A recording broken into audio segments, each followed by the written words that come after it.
નમસ્તે વિદ્યાર્થી મિત્રો, હું છું ભાર્ગવ લાઠિયા અને સ્વાગત છે તમારું ફરી પાછું આપણી આ એજ્યુકેશનલ એક્સપર્ટ યુટ્યુબ ચેનલ ઉપર.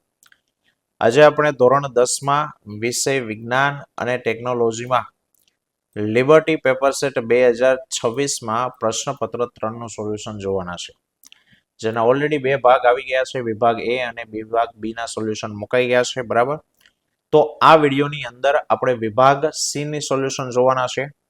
પણ જો તમે આગળના વિડીયો ન જોયા હોય તો નીચે લિંક આપેલી છે અને ત્યાં જઈને તમે જોઈ શકો છો, બરાબર. જો ચેનલ પર નવા હોય તો પ્લીઝ ચેનલને સબસ્ક્રાઇબ કરી લો અને વિડીયો લાઈક કરો અને તમારા મિત્રો સુધી એને શેર કરો.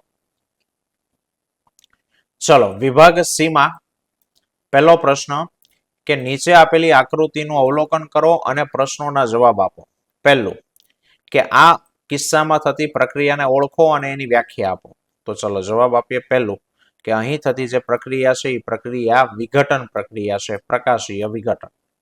વ્યાખ્યા આપવાની રહી ગઈ છે તો બોલી દે વ્યાખ્યા કે જે રાસાયણિક પ્રક્રિયાની અંદર એક જ પ્રક્રિયકમાંથી બે કે તેથી વધુ નિપજો મળે તો એને કહેવાય વિઘટન પ્રક્રિયા. બીજું, ઉપરયુક્ત પ્રક્રિયાને અંતે ચાઇના ડીશમાં રાખેલા ક્ષારનું રંગ પરિવર્તન જણાવો. તો પ્રક્રિયાને અંતે જે રંગ છે એ સફેદમાંથી ગ્રે એટલે કે રાખોડી થઈ જશે અને એનું સમીકરણ લખો તો AgCl સૂર્યપ્રકાશની હાજરીમાં Ag+Cl2, અહીંયા સિલ્વર ક્લોરાઇડ લખ્યું છે, બરાબર. અથવા AgBr ઇટ gives Ag+Br2, પણ આકૃતિમાં Cl લખ્યું છે તો Cl વાળું લખવાનું. ચાલો, તફાવત આપવાનો છે ધાતુ અને અધાતુ. તો ધાતુઓની સપાટી ચળકાટ ધરાવે શુદ્ધ સ્વરૂપમાં, અધાતુઓ ચળકાટ ધરાવતા નથી. અપવાદો અહીંયા લખવાની જરૂર નથી. તફાવત છે લખો તો ચાલે. જો કે ધાતુ વિદ્યુત અને ઉષ્માના સુવાહક હોય, જ્યારે અધાતુ વિદ્યુત અને ઉષ્માના અવાહક હોય છે. ધાતુ ઓરડાના તાપમાને ઘન સ્વરૂપમાં હોય, જ્યારે અધાતુ ઓરડાના તાપમાને કા ઘન અથવા તો વાયુ સ્વરૂપમાં હોય. ધાતુના ગલન બિંદુ ઉત્કલન બિંદુ ઊંચા હોય, જ્યારે અધાતુના ગલન બિંદુ ઉત્કલન બિંદુ નીચા હોય. ધાતુને અથડાવાથી રણકાર ઉત્પન્ન થાય, જ્યારે અધાતુને અથડાવાથી રણકાર ઉત્પન્ન થતા નથી. ધાતુઓ ટીપાવપણા અને તણાવપણાનો ગુણ ધરાવે છે, જ્યારે અધાતુ ટીપાવપણા અને તણાવપણાનો ગુણ ધરાવતા નથી. ધાતુઓ સખત અને મજબૂત છે, જ્યારે અધાતુઓ નરમ અને બરડ છે. રેડી? એનો તફાવત. હવે 40માં કહે છે કે ધાતુ એક્સ, કોઈ એક્સ છે ધાતુ, તમારી એક્સ ની વાત નથી થતી. કુદરતમાં સલ્ફાઇડ XS ના સ્વરૂપમાં મળી આવે છે. તે લોખંડની વસ્તુઓને ગેલ્વેનાઇઝેશનની અંદર છે તે વપરાય છે. તો ધાતુ એક્સ ને ઓળખો. ધાતુ એક્સ ને ઓળખો તો પહેલું ગેલ્વેનાઇઝેશનમાં વપરાય છે અને સલ્ફાઇડના સ્વરૂપમાં મળે તો ગેલ્વેનાઇઝેશનમાં કોણ વપરાય? ઝિંક. તો ધાતુ એક્સ એ ઝિંક છે.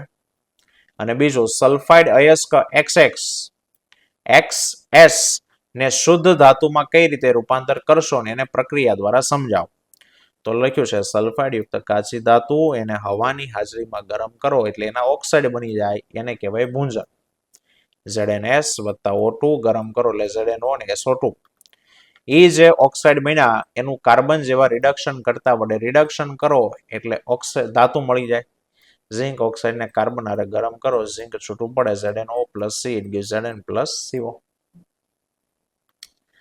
41મું છે કે ભાઈ પરાવર્તિત કમાન એટલે શું અને એની આકૃતિ દોરો. ચલો, તો આકૃતિ દોરેલી છે, એની બે વ્યાખ્યા. એક, પરાવર્તી ક્રિયા સાથે સંકળાયેલી અંતર્વાહી ચેતા. અંતર્વાહી ચેતા એટલે કે ભાઈ અહીંયા તમને સંવેદના અનુભવવાની હાથ પાસે, તો ત્યાંથી સંવેદનાને જે અંદર લઈ જાય છે, મીન્સ કે જે સંવેદી ચેતા છે એને જ અંતર્વાહી ચેતા કહેવાય. બહિર્વાહી ચેતા એટલે અંદરથી જે જવાબને બહાર લાવશે એટલે કે ચાલક ચેતા, એને બહિર્વાહી ચેતા કહેવાય. અને આપણી આ કરોડરજ્જુ, આ બધાના જોડાણ એને પરાવર્તી કમાન કહેવાય. એટલે કે આખો જે આ રસ્તો છે ને એ રસ્તાને કહેવાય કમાન, બરાબર. અથવા કરીને બધા અંગોના જે લાઈનમાં નામ આવે છે નામ લખતા જાઓ.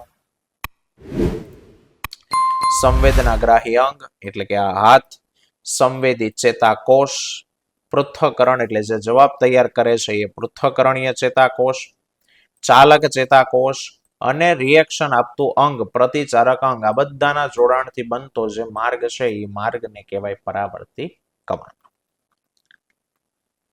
42મું, અલિંગી પ્રજનનના પ્રકારોના નામ આપો અને કોઈ પણ બે પ્રકાર સમજાવવાના છે. તો અલિંગી પ્રજનનના 5 પ્રકાર છે. પહેલું ભાજન, જેને વિભાજન કહેવાય, અવખંડન, પુનઃસર્જન, કલિકા સર્જન અને બીજાણુ સર્જન. ગમે તે બે સમજાવવાના, જે સમજાવો હોય. અવખંડન સમજાવે નાનું એવું કે સરળ રચનાવાળા જે બહુકોષી સજીવો છે ને એમાં પ્રજનનની સરળ રીત અવખંડન છે. જેની રચના સરળ અને એવા બહુકોષી સજીવો અવખંડન રીતે પ્રજનન કરે. ખાસ કરીને સ્પાયરોગેરા કે જે લીલ છે, તંતુમય પાતળા તાતણા હોય, એ સામાન્ય રીતે વિકાસ પામી નાના નાના ટુકડાઓમાં તૂટી જાય અને જે ટુકડા એને ખંડ કહેવાય અને આ ખંડ વૃદ્ધિ પામી અને નવા સજીવમાં વિકાસ પામે અને સ્વતંત્ર અસ્તિત્વ ધરાવે. અને બીજું કલિકા સર્જન, તો કે હાઇડ્રા જેવા પ્રાણીઓમાં પુનર્જનન. હાઇડ્રા એવું સજીવ સાહેબ, એના શરીરમાં ગમે એટલા ટુકડા કરી નાખો તો એવા ખાસ પ્રકારના કોષોનો ઉપયોગ કલિકા સર્જન માટે કરે. હાઇડ્રાની અંદર વારંવાર વિભાજન થઈને એના શરીર ઉપર કોઈ ભાગ છે એ ઉપસી આવે. હાઇડ્રા છે, પ્લેનેરિયા છે, બરાબર. એ જે ઉપસેલો ભાગ છે એને કલિકા કહેવાય અને એ કલિકા વૃદ્ધિ પામી અને નવો બાળ સજીવ બને અને એ બાળ સજીવનો વિકાસ પૂરો થઈ જાય એટલે પોતાના પિતૃથી અલગ પડીને નવો સજીવ બની જાય, એને કહેવાય કલિકા સર્જન. એવી રીતે ઈષ્ટમાં પણ ઈ નહીં યતિનું ઈષ્ટમાં પણ નાની કલિકા જોવા મળે, બરાબર, જે સ્વતંત્ર નવા સજીવ તરીકે વૃદ્ધિ પામે અને ઘણી બધી વાર પ્રક્રિયા થઈને એકવાર 3-4ની શૃંખલા પણ છે તે રચાય.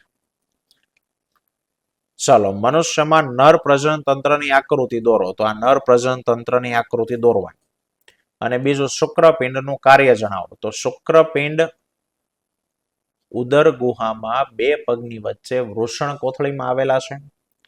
કારણ કે એનું કાર્ય છે શુક્રકોષોનું નિર્માણ કરવાનું અને એના માટે જે તાપમાન છે ને 2 થી 3 સેલ્સિયસ જેટલું નીચું જોવે અને તે નર જાતીય અંતઃસ્ત્રાવ ટેસ્ટોસ્ટેરોનનો પણ સ્ત્રાવ કરે છે. તો આ એના કાર્યો. 44મો દાખલો છે. એક અંતર્ગોળ લેન્સની કેન્દ્ર લંબાઈ 15 સેન્ટીમીટર છે. 15 સેન્ટીમીટર એટલે કેન્દ્ર લંબાઈ, તો f બરાબર 15 અને અંતર્ગોળ લેન્સ એટલે સંજ્ઞા પ્રણાલી પ્રમાણે માઇનસ આવે. તો વસ્તુને કેટલા અંતરે રાખો એટલે u શોધવાનું કીધું છે કે જેથી એનું પ્રતિબિંબ 10 સેન્ટીમીટરે મળે. તો અંતર્ગોળ લેન્સમાં ડાબી બાજુ જ આવે તો પ્રતિબિંબ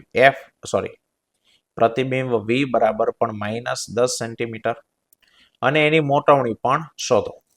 ચાલો, તો f આપ્યું -15, u ગોતવાનું, v -10 મોટવણી.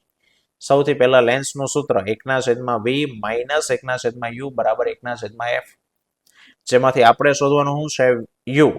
તો u વાળું પદને સામે જવા દો અને અહીંથી f વાળા પદને આ બાજુ લઈ જાઓ તો 1/v - 1/f બરાબર 1/u. u વાળું પહેલા લખું તો 1/u બરાબર 1/v - f.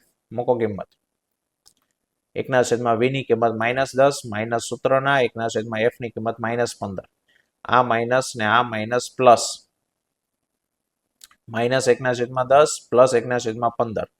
10 15 નો લસા 30, 10 તેરી 30 એટલે -3 અને 15 દુ 30, -1/30 અને ઉલટાઈ નાખો એટલે u આવ્યું -30 સેન્ટીમીટર. બરાબર. હવે લેન્સની મોટવણીનું સૂત્ર, તો મોટવણી m બરાબર v/u, જેમાંથી v આપ્યું છે તમને -10 અને u આવ્યું -30, તો માઇનસ માઇનસ કેન્સલ, 0 0 કેન્સલ, 1/3 એટલે 0.33. 45મો, અંતર્ગોળ અરીસાના વક્રતા કેન્દ્ર પર મૂકેલી વસ્તુ માટે પ્રતિબિંબની આકૃતિ દોરો. ચાલો, વક્રતા કેન્દ્ર, તો આવ્યું વક્રતા કેન્દ્ર C ઉપર મૂક્યું. પહેલું કિરણ મુખ્ય અક્ષને સમાંતર પરાવર્તન થઈને f માંથી પસાર થાય. બીજું કિરણ f માંથી મોકલો, પરાવર્તન થઈને સમાંતર જાય અને બંને તો કે જ્યાં વસ્તુ છે ત્યાં જ ભેગા થાય એટલે પ્રતિબિંબ પણ C ઉપર રચાશે. ચાલો, અને અંતર્ગોળ અરીસાના બે ઉપયોગો. તો પહેલો ઉપયોગ ટોર્ચ સર્ચ લાઇટ વાહનોની હેડલાઇટમાં, ડોક્ટર દ્વારા દાંતનું મોટું પ્રતિબિંબ જોવા માટે, દાઢી અને મેકઅપ માટેના અરીસામાં ચહેરાનું મોટું પ્રતિબિંબ જોવા, સૂર્ય કુકર કે સૌર ભઠ્ઠીમાં પ્રકાશના કિરણોને કેન્દ્રિત કરીને ગરમી મેળવવા અને આંખ, દાંત, નાક, ગળા જેવા ભાગોની તપાસ કરવા માટે. 46 છે વિદ્યુત પ્રવાહની તાપીય અસરના વ્યવહારિક ઉપયોગો ઉદાહરણ આપીને સમજાવો. તો વિદ્યુત પ્રવાહની તાપીય અસરનો પહેલો ઉપયોગ ઉપકરણો જેવા કે ઇસ્ત્રી છે, ટોસ્ટર, ઓવન, હીટર એની અંદર ઉષ્મા ઉત્પન્ન કરવા માટે. બીજો છે વિદ્યુત બલ્બના ફિલામેન્ટને ગરમ કરી અને પ્રકાશ મેળવવા માટે તાપીય અસર વપરાય. અને ત્રીજું છે વિદ્યુત ફ્યુઝ કે જેના વડે ઘરના જોડાણો અને વિદ્યુત ઉપકરણોને ઓવરલોડિંગ કે શોર્ટ સર્કિટથી રક્ષણ આપે છે, તો એના માટે પણ ઉપયોગ થાય. બરાબર. તો મિત્રો આ તો વિભાગ સી નું સોલ્યુશન. આવતા વિડીયોમાં ફરી પાછા આપણે મળીશું. ત્યાં સુધી જય હિન્દ, જય ભારત.